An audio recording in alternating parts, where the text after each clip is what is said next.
Alors, je m'appelle Vincent Le Bailly, j'ai créé ma société qui s'appelle Vincent Le Bailly Yacht Design et qui est une société qui réalise des plans d'architecte naval, d'ingénierie navale et qui réalise toutes les suivis de construction de bateaux.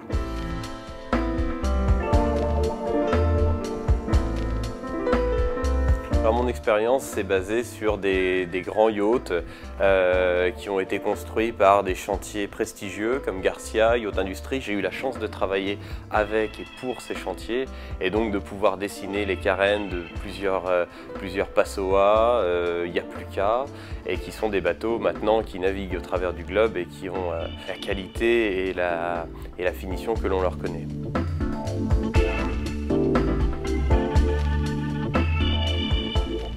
Alors si vous, demain, vous souhaitez vous faire construire le bateau de vos rêves, je pense que la première chose qu'il faudrait faire, ça serait s'asseoir autour d'une table et que vous m'expliquiez votre rêve, que vous m'expliquiez votre projet, pour mettre par écrit et sous forme de quelques croquis et schémas, les grandes lignes de votre projet.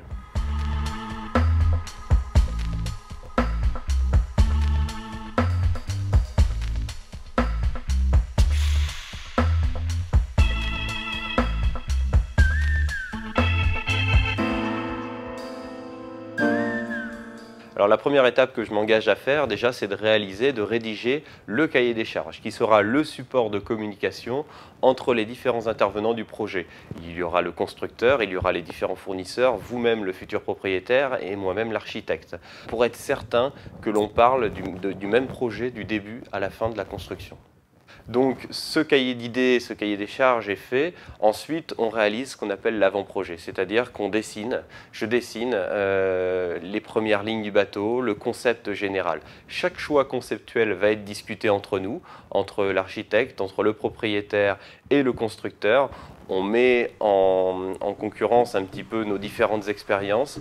Tout se justifie pour donner vraiment le meilleur produit possible. Alors oui, je navigue, j'ai la chance de naviguer ici à Caen. Ça fait partie de mon quotidien et donc forcément de mon métier, de pouvoir avoir des expériences à partager et avoir des retours d'expérience sur les bateaux que je construis pour pouvoir savoir si tel choix conceptuel est une bonne idée, n'est pas une bonne idée et comment chaque chose peut être améliorée pour le prochain.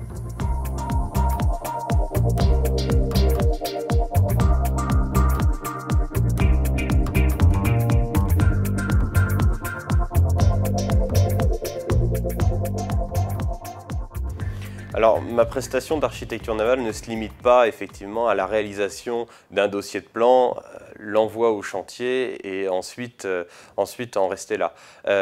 J'assure un suivi de construction, c'est-à-dire que je me rends sur le chantier, je m'assure que mes plans sont correctement interprétés par l'équipe qui va construire. C'est quand même l'équipe qui va devoir interpréter mes plans, donc c'est quand même à moi de m'assurer que mon dossier de plan sera correctement interprété en production. En termes de disponibilité, de réactivité également, il me faut être constamment présent pour pallier à quelconque demande du chantier constructeur, pour être certain qu'il puisse faire le bateau dans les temps. La communication avec le bureau d'études en interne du chantier est également très importante. Moi, j'ai été personnellement directeur d'un bureau d'études dans un chantier constructeur et je connais la complexité d'intégrer tous les équipements techniques d'un bateau et donc l'avantage d'avoir tous ces équipements pré-implantés dans le volume dès les premiers stades de conception. Donc à moi, l'architecte, de faire en sorte que tous les éléments hydrauliques, mécaniques soient dès le début intégrés dans la 3D pour être certain que le bureau d'études n'aura pas trop de difficultés à poursuivre la conception.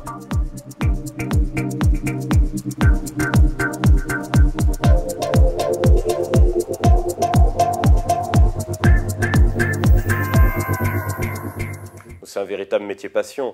C'est vrai qu'on a la chance de pouvoir faire de l'art, de pouvoir faire en même temps des sciences, de pouvoir pratiquer une épreuve sportive et d'arriver à mettre tout ça dans un même métier. C'est vraiment un métier passion.